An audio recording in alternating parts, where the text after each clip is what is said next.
what's up guys? I'm Jordan1086 here. Today we have another sneaker review for the Nike Kobe VII Supreme. And for all your sneaker needs, for all your performance needs as well, you can just go visit www.nightwing2303.com. In that website, he'll explain to you further what the materials are, what kind of traction pattern it is, everything. Just go nightwing2303.com. I don't really know my material sometimes, but I will just go by what I feel about the shoe. But anyways, without wasting too much of your time, let's get right to it.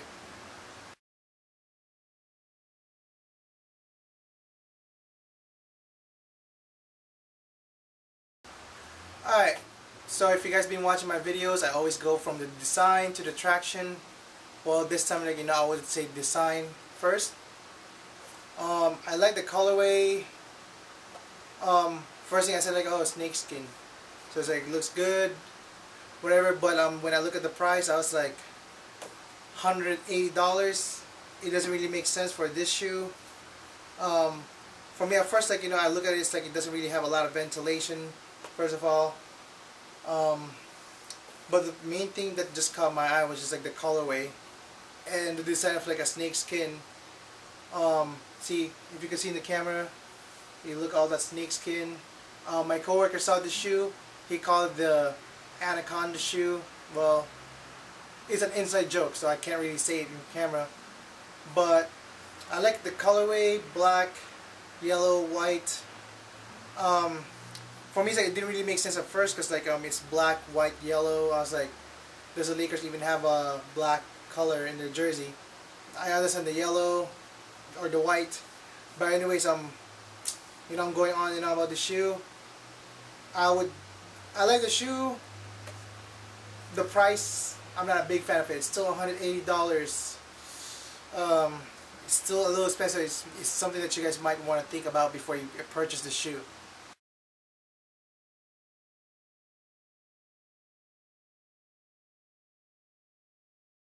Alright, next thing I want to talk about is the fit, comfort, and support of the shoe. First things first, the fit. If you have a sort of wide feet like me, you might want to get a size higher. I regret getting a size 12 because it was too narrow on the side for me. The length wise, it was pretty good. Just it's too narrow for my own feet. Comfort wise, I like the cushioning on the sides by my ankle. It was really comfortable.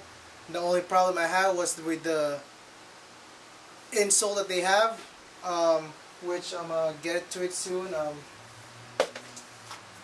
Which I have these ones that are the regular ones. See, you just have the zoom bag on the forefoot, which is right there. For me, the comfort for this one, the heel, it didn't really help much because I don't know if you can see in the camera. There's spacing there still. If you can see the spacing, so it's wish they could have had a more zoom back there covering the whole area, because I didn't really feel the zoom back on the heel. So it's when I was jumping, it was still hurting. The forefoot, I don't know if it's a full zoom, but it was still comfortable for the forefoot for this one. And also the more, I only used it once, but I went on to play for about half an hour. If you see this one, the more you use it, the more it gets softer. So this is the one that I use for my right foot. Basically that's about it. I wish they could have put it higher for the zoom back so I could feel the effect of the zoom back for the heel. And then the next thing I'm gonna talk about is the sorry about that, is the one with the supposed ankle support. Both. I use the left one for this one since I've been saying for the longest time I have a bad ankle, left ankle. My only problem with this one is problems is it didn't really feel any support for this one, so I still had to wear my my ankle support. And The thing that was hurting me the most earlier was this double stitching. I don't know if you can see that through my camera, but it's still double stitching right there. It was causing like blisters on my foot. So it's like it was pretty much like a little bit useless, and the whole time I was like thinking like, oh, it's too painful, and I just can't wait to get it off, especially for my left foot.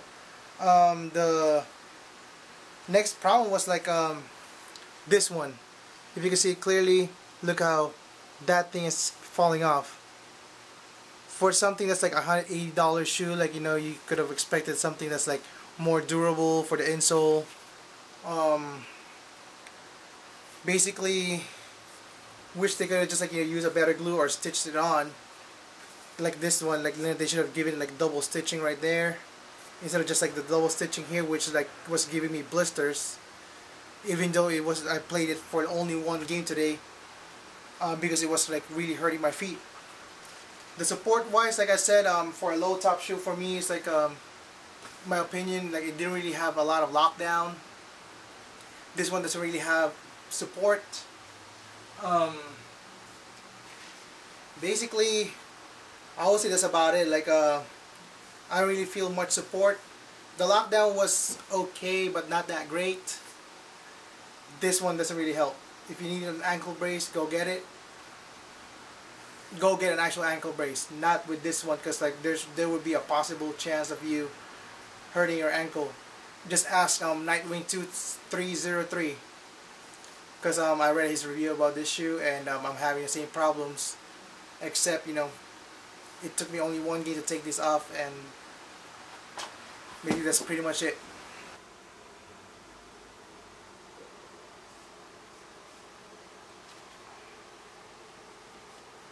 Alright, next thing I'm going to talk about is the ventilation of the shoe.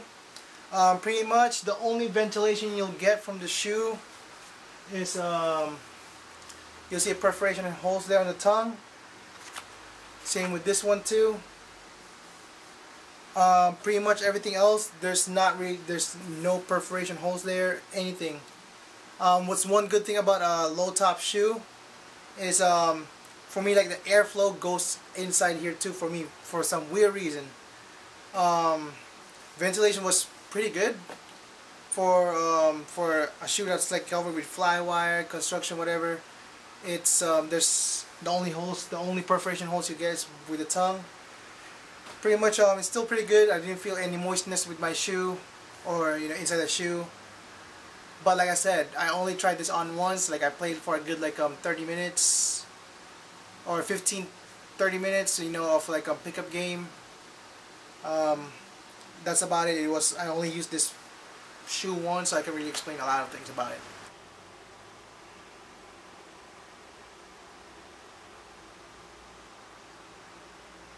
Alright, last but not least, I want to explain about the traction of the shoe. You could do it like that.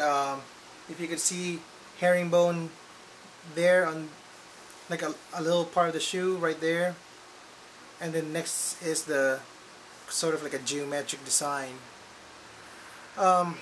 This works pretty well in the court. I played in like one of the dustiest courts I played today. It still worked. It was giving me like a good traction when I was doing my stops or trying to do some sprinting. It's whatever. It's like it's pretty good. One of the best tractions I've ever had. Besides the CP2 Quick, which I've been bragging until this day, the traction, even though I used it in an outdoor court, like it was perfect. But this one, like I said, I'm gonna try the CP2 Quick next time I play in a court. Again, indoor, but this one works well. Especially for guards or like shooting guards or slashers and all that, like, you know, doing all the stops. This works well for everything, especially this herringbone. I think the material they use for this, I don't know if I remember it correctly from watching Nightwing 2303's YouTube, the extra durable rubber. So the rubber's thick. I don't know if it's thick or whatever, but I think you could use this in an outdoor too because of the way it's built. But traction, one of the best tractions I've ever had. That sums it up for my review of the Nike Kobe VII Supreme. Let's have one more good look about this shoe.